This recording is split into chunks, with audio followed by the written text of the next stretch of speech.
Okay, I want to start this video off by saying I'm sorry for doing so much Spider-Man content because I've absolutely been doing too much. But there's been so many Spider-Man books, I can't help it. I can't help it. I'm sorry. And then you've got all the MCU Spider-Man news coming out. There's like all kinds of stuff to talk about. But this will be the last Spider-Man video until next Wednesday, I promise. Unless they were to come out and say, the deal's done, he's in, then I will probably do another Spider-Man video saying he's back in the MCU. Unless that happens, there will be no more until Wednesday, I promise. So what is this? This is Symbiote Spider-Man. It's an absolute Carnage tie-in. And it's weird because Spider-Man's not in this at all. Like, this is literally a one-shot story about this guy. So, little back history. If you remember your black suit Spider-Man days, when he found out that it was a symbiote, I don't think he even knew. It's been a long time since I've read this, but he went to Reed Richards to figure out what was going on. He discovered what it was, and he got the symbiote off of Peter Parker and contained it.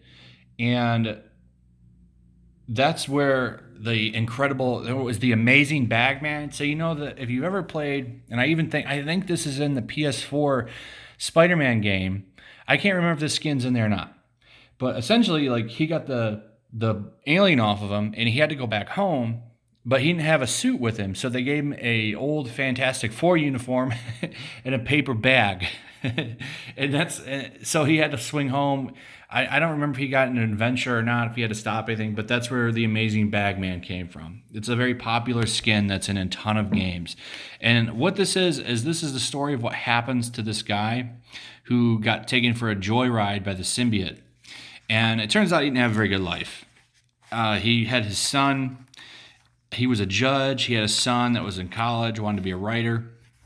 They end up crossing paths with the White Rabbit because he was a judge and had to put her, like, he set her bail, gave her no bail.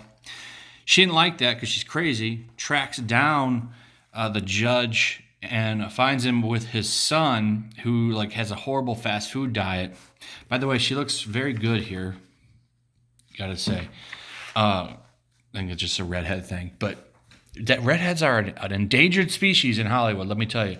But anyway, she ends up scaring them, acting like she's gonna take him out, and said it was a prop gun. This ends up giving him a heart attack, and she tries to save him, but she clearly doesn't know what she's doing and end up killing him. So he ends up trying to get revenge for that in the middle of a courtroom, fails, ends up taking out somebody else because of that, and ends up going to jail or prison for a few years. And he tries to go on probation, he's up for parole, and he gives this long speech about how everyone's really a criminal and just waiting for an excuse to come out. And at the end of it, Cletus Cassidy shows up. I don't even know how he would know about this, but he did, and he ended up taking the guy out who wanted it to happen. And that's pretty much the story right there. It's pretty good. Peter David wrote it, of course. That's a long-time writer of comic books. Did a great job. Because at first I'm reading this, I'm like, this isn't even going to be about Spider-Man. I don't know how much I'm going to enjoy this, but I stuck with it, and I really liked it. It was actually really good. I'm shocked at how much I enjoyed it, because it doesn't have anything to do with Spider-Man. It's literally a very skippable story. You don't even have to read this.